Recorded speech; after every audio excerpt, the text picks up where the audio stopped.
এই চক্রান্তটা খারাপ করছে বলে আপনি করছেন?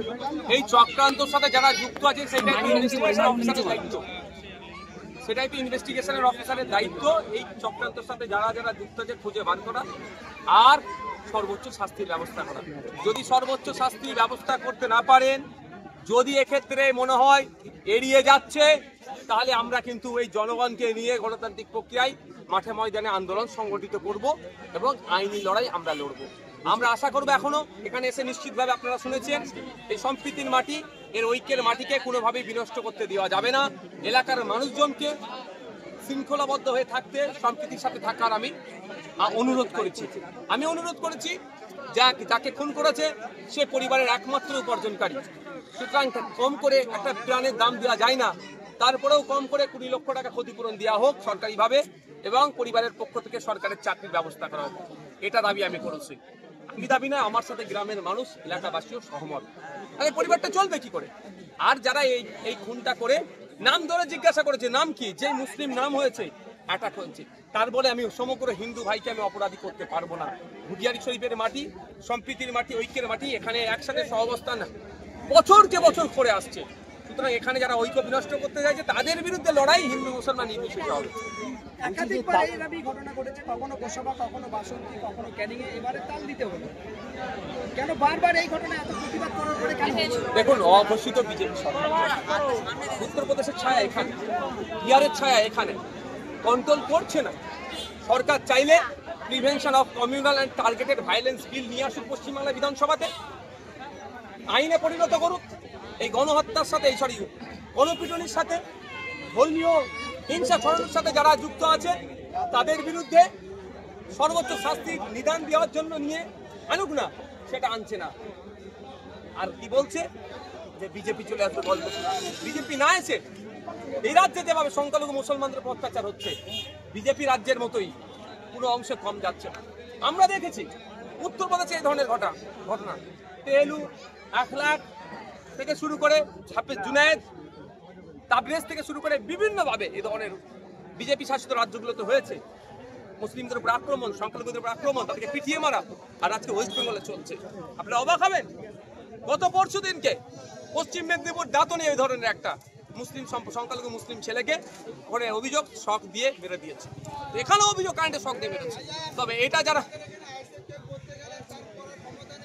আমি আইসেফ করতে এখানে আসিনি ভাই, আমি বিচার চাইতেছি।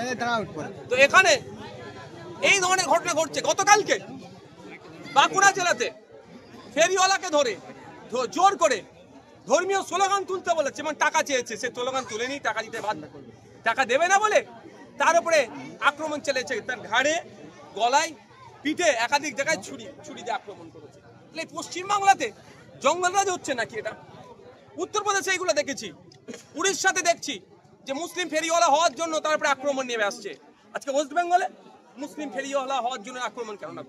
মুখ্যমন্ত্রী যদি মনে করেন, রাজ্য সরকার যদি মনে করেন মুসলমানদের এই রকম করে আতঙ্কিত করে পকেটে ভরে রাখবো, এটা তার ভুল হচ্ছে। যে মুসলমানরা ক্ষমতায় নিয়ে আসছে, সর্বোচ্চ সহযোগিতা করছে রাজ্য সরকারকে, সেই মুসলমানরাও কিন্তু আগামী দিনের জবাব দেবে। কারণ এখানে রুজি রুটির ব্যাপার যেমন আছে, প্রাণ বাঁচানোর ব্যাপার এসে যাচ্ছে। সরকারি চাকরিতে মুসলমানদের অবস্থান 1% নিচে নেমে গিয়েছে, তারপরও পশ্চিমবাংলার মুসলমানরা স্যাক্রিফাইস করছে না। সম্প্রীতির জন্য, ঐক্যের জন্য তৃণমূলকে নিয়ে আসতে হবে, আমাদের বাঁচতে হবে মাত্র।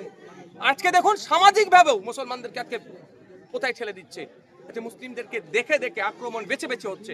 আমি এটা বলছি না মুসলমানদের উপরে হচ্ছে বলে অন্য সমাজের উপরে আক্রমণ হোক, এটা চাইছি না, কিন্তু আক্রমণটা তো বন্ধ করতে হবে। বন্ধ করার দায়িত্ব কার? রাজ্য প্রশাসনের। রাজ্য প্রশাসন সম্পূর্ণরূপে ব্যর্থ হচ্ছে। আমার তো মনে হয় বকলমে আরো উস্কানি দিচ্ছে। কারণ যারা যারা এই খুনটার সাথে যুক্ত, এই ঘুটিয়ার এই ডাল দিল ওই খুনটার সাথে যুক্ত। আমরা খোঁজ নিয়ে দেখছি তাদের অনেককে এখনো গ্রেফতার করেনি, কিন্তু কারো বাড়ি মৌখালিতে আর বিভিন্ন জায়গায় বাড়ি, এখনো গ্রেফতারই করেনি। কেন করেনি এখনো গ্রেফতার? আমরা তার লোকেশন দিচ্ছি যে ও ওইখানে আছে, আমরাও কয়েকটা দিন অপেক্ষা করছি। যদি মনে করে প্রশাসন এইরকম ভাবে ঘোরাবো, এইরকম ভাবে করবো, এই চলছে চলুক। আমি আপনাদের বলে যাই, দুটো পদ্ধতি যাবো। মাঠে ময়দানে গণতান্ত্রিক প্রক্রিয়ায় আন্দোলন সংগঠিত করব, এই ঘুটিয়ারি শরীফেই হবে। ঘুটিয়ারি শরীফের সর্বধর্ম সমন্বয়ের একটা ঐক্যের জায়গা, সর্বধর্ম সমন্বয়ের নিয়ে মানুষকে নিয়ে এখানে আন্দোলন সংগঠিত হবে। দ্বিতীয় হচ্ছে আইনি লড়াই শুরু হবে। কাসেম সিদ্দিকী কিন্তু থানায় এসেছিলেন, আসার পরে আপনার ভাইজান, বড় ভাইজান কাসেম সিদ্দিকী থানায় এসেছিলেন। তিনি কিন্তু তৃণমূলের সাধারণ সম্পাদক। তিনি বলাতে অলরেডি আমরা দেখেছি যে পরেশরাম বাবুকে এখানে আসতে বলেছেন, এখানকার বিধায়কের। তিনি বলেছেন যে, এবং তার এই বলার পরিপ্রেক্ষিতে কিন্তু দালাল বলে আখ্যা দিয়েছেন কাসেম সিদ্দিকী। তিনি তার দলের লোককে দালাল বলবে না, ডাকাত বলবে না, ভালো বলবে, তাদের ওটা ব্যাপার, তারা মিলে নেবে। এক নম্বর কথা। আমি ওই বিষয়ে বিতর্কে যাবো না। আমি একটা কথা বলবো, জনপ্রতিনিধিদের এখানে আসা দরকার, সাহস পাবে, মানসিক শক্তি পাবে। কারণ হচ্ছে দেখুন, এই পরিবারের একমাত্র উপার্জনকারী ছিল, তাকে মেরে দিয়েছে। পরিবারটা এখন দ্বিধাগ্রস্তের মধ্যে আছে। আমি তো শুনলাম এফআইআর, ফার্স্ট এফআইআর অভিযোগটাতে পুলিশ যে ওরা লিখে রেডি বলছে এখানে সই করে দাও। ও কি বুঝে সাধারণ মানুষ?